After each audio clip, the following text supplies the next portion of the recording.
Nick, I did a lot of work for my baby daddy. Umeko, slow down.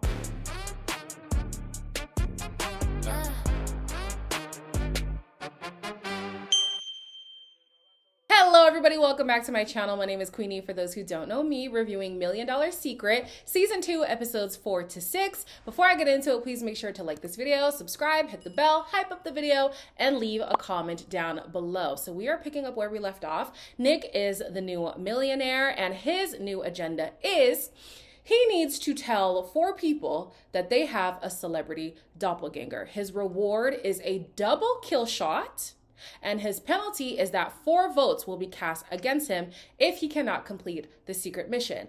I was thinking this is going to be relatively easy. I think it's easy to say, oh my gosh, look at you looking like, Marilyn Monroe today. Like, I think that is very simple. But the problem with Nick is that he doesn't know many celebrities.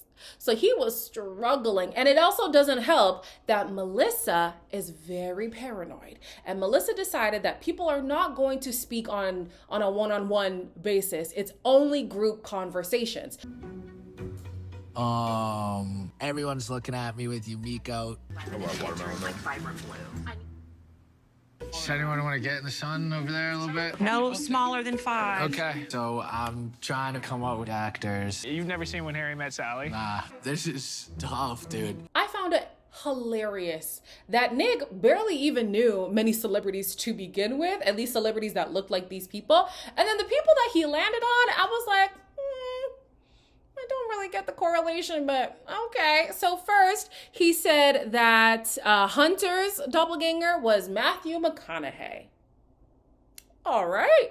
He then said, or should I say, all right. Okay, no, sorry. He said that Caleb was giving Clint Eastwood. He said Umeko was giving Beyonce. Now. Come on now. I can't even be too mad at Nick because years ago there was this guy who was trying to flirt with me and he did the same thing. He was like, oh no, you just remind me of Beyonce. No, I don't. No, I don't. You're such a liar. But anyways, the last person was an absolute miracle because he had 5 seconds left on the clock and somebody randomly said that Kevin was giving like Tom Cruise and he was like, yeah, you know that Tom Cruise, you go Tom Cruise. Perfect timing. He got 2 alley-oops. It was Casey who was bringing up rom-coms, and so that was the window to talk about celebrities, and then whoever else brought up the Tom Cruise thing. Like, absolute perfection. Fast forward to the activity. This one is done in teams. Each team has a task to do in this wine cellar, and after every room, one person gets left behind. The first room, it was Lauren and Melissa who stayed behind, and the second room, everybody had to stack corks, and the person who wasn't able to do it had to stay behind, meaning Caleb and Daisy did not move forward. And in the last room, they had to find the right wine, and Kat and Hunter were left behind. Kevin and Casey were the ones who were able to secure the win for their team. But because Casey was asking questions about the rom-coms, people have been starting to think that that was maybe the agenda. So they did not feel comfortable sending her in. So instead, they decided that Kevin should go into the trophy room. The clue from the trophy room was that the millionaire was born the same year that the movies American Pie, Fight Club, and Matrix were released. Here is where Nick pissed me off, okay?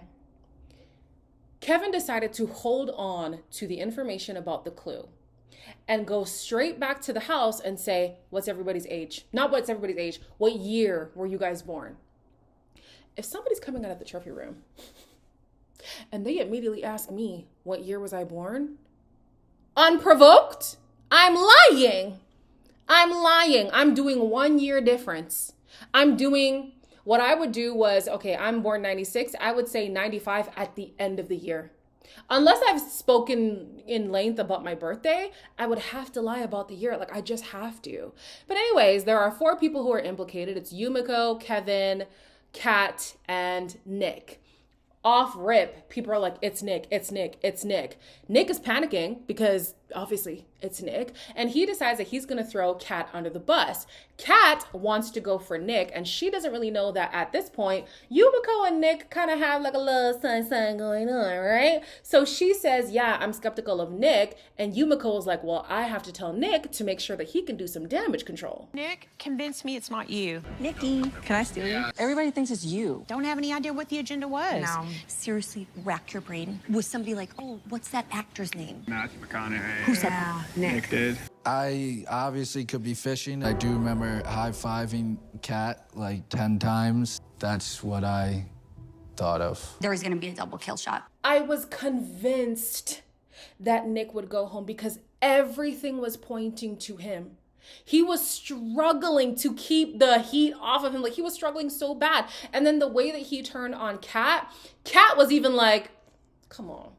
We know it's you, especially the way that you're acting right now. Like, we know it's you. Surprisingly enough, they did not get him. And because they voted for somebody else, the kill shot was activated. The double kill shot was activated. He decided to eliminate Melissa because she's very paranoid and she plays very hard. And Casey, because Casey was the one who brought his name up at the elimination dinner. Now, Casey, I feel like it's really inconsequential to have her not in the house. But Melissa, I was sad to see her go. Melissa's paranoia was chef's kiss. Like, I loved her, like, erratic behavior in the villa whenever I always say villa, in the house whenever she thought she was onto something. So I was kind of sad to see her go. After the elimination, Hunter decides he's going to ask everybody what their vote is so they can narrow down who isn't the millionaire, right? Everybody's saying who their vote was, and we find out that the majority vote went towards Kat. Kat is pissed.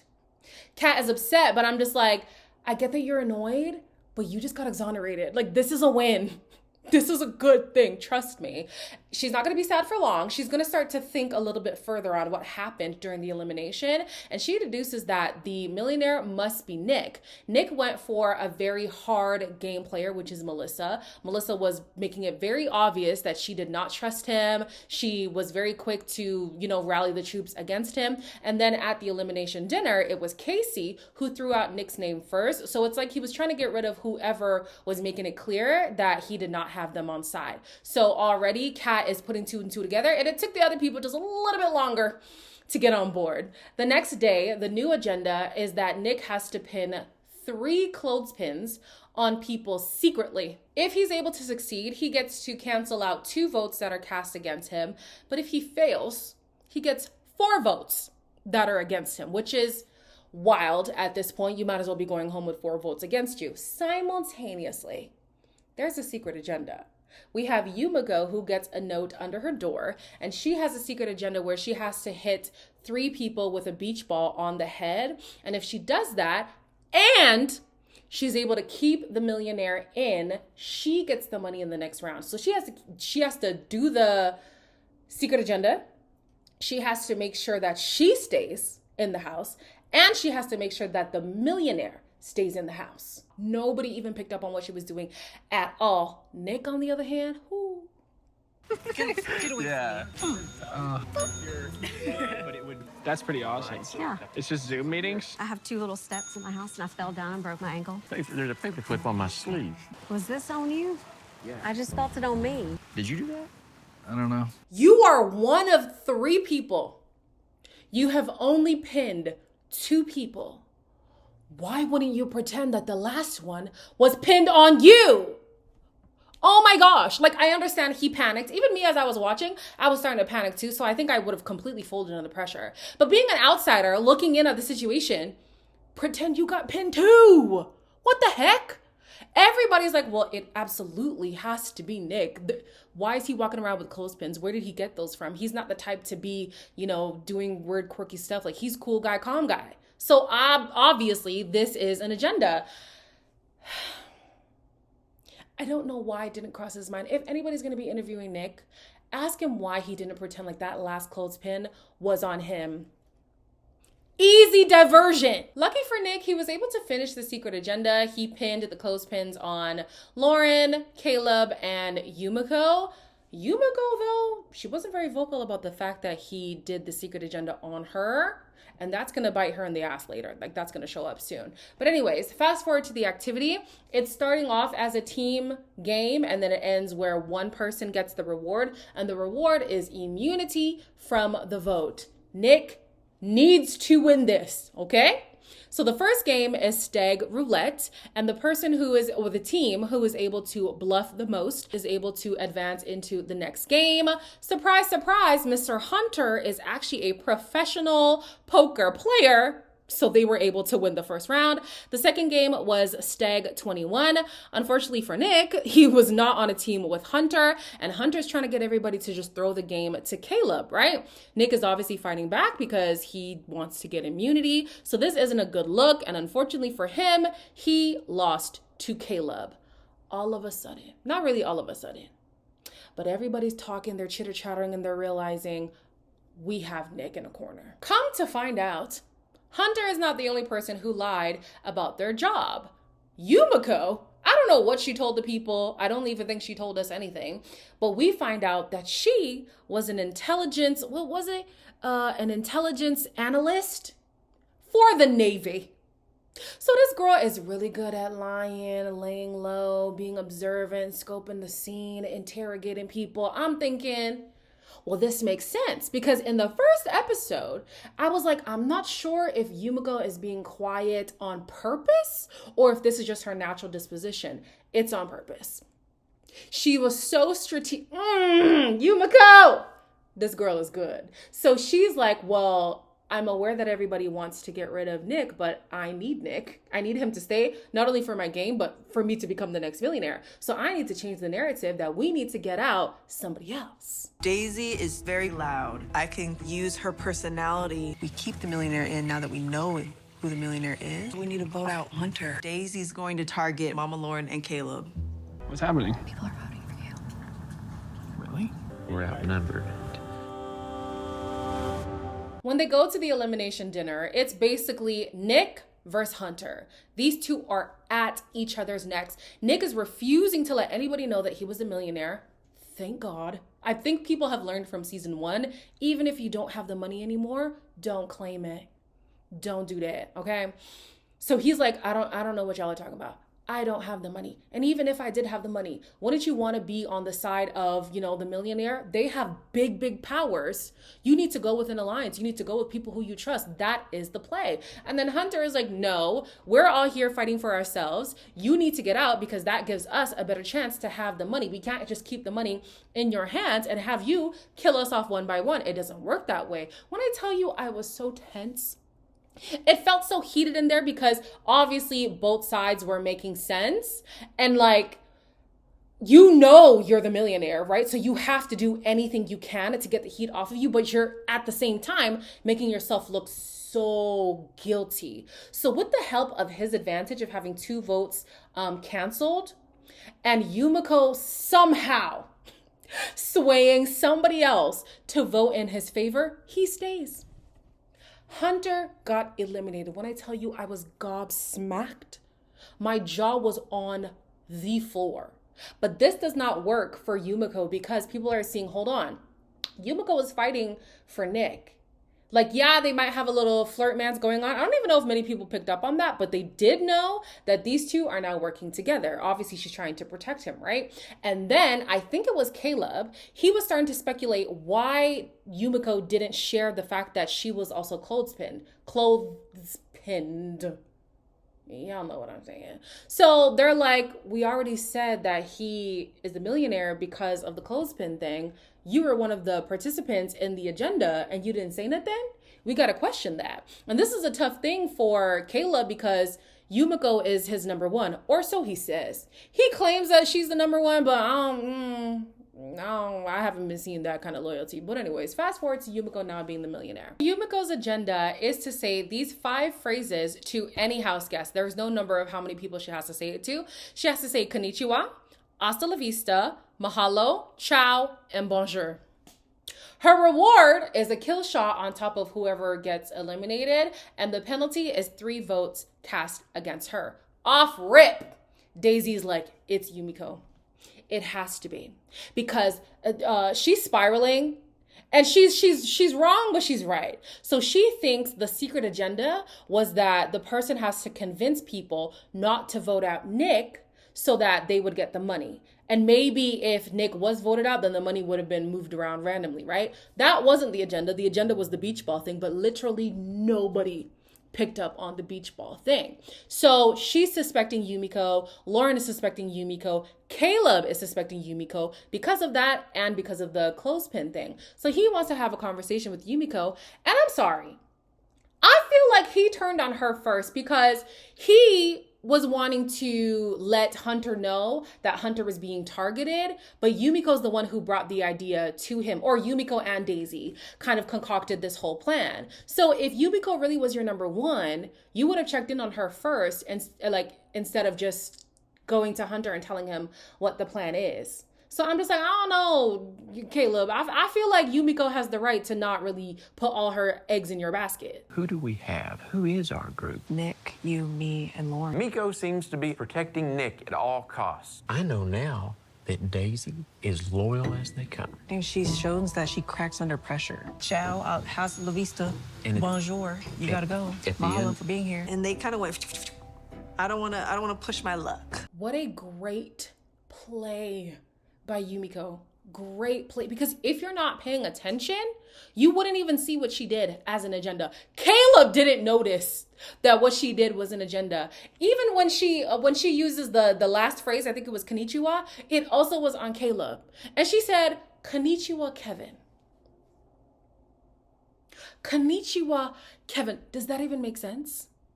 She threw out all these words, ciao, mahalo, hasta la vista, and he didn't catch none of it. Her game is impeccable. The people whose game I love her game. And people can make mistakes and I still love their game, by the way. I love her game, Nick, Kevin, and Kat. Everybody else, respectfully, y'all could go right now. And it sucks that it's the older people, but they're just not doing as well.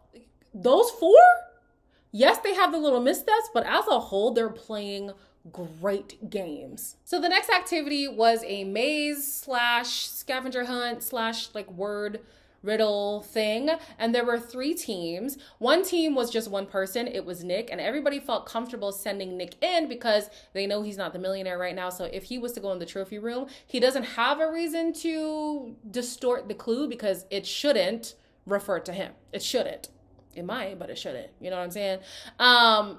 At this point, Daisy's starting to be a little, paranoid, similar to Melissa. She's like, oh, wait, does that mean we don't get to run too? Like, can we still get to play? Like, is that a part of the game? And Peter's like, yeah, you also get to play. But this is starting to raise some flags for some people. Like, why was Daisy so paranoid about not being able to get into the trophy room, right? Fast forward, the winner of the game was the team with Kevin, Lauren, and Umeko. Umeko really wants to go in there, but she doesn't see a point in fighting because so many people already suspect her, and it doesn't look good for her to be so vocal all of a sudden about wanting to go into the trophy room. So Lauren gets sent in, and the clue is that the millionaire was an intelligence analyst. She's not 100% certain on what that is, but she feels like if this relates to government, it likely is somebody who is older. How could somebody have a past career in a government job and still be in their 20s? That was her initial thought. And everybody's kind of on the same wavelength, but that didn't last long. How are you gonna be that and used to be that within 3 years? So nobody's been in the military here? No. Intelligence analyst. She moved to Virginia. She's so good at reading people. She's smart. Umiko's a millionaire, I know for a fact. I've got to figure out how to pin in on Daisy. Umeko? She lives in Virginia. What does that mean? That's where the government is. Man, I was so sad when they remembered where she was from. That was the dead giveaway for everybody. I wish she would have found a way to spin it. Wish she would have said something like, yeah, I'm from Hawaii and then I was raised in Virginia because my parents were living on an army base or something like that. Like that explains why I was in Virginia. Somebody could easily have retired in a different state. They don't have to be, is Virginia a state? I don't know, child. I'm not from the States. The point is, I wanted her to throw something at the wall, see if anything sticks. But Nick flat out was like, I know you're the millionaire. She can't confirm, but she's basically confirming in the way that she speaks. You could tell at this point it was game.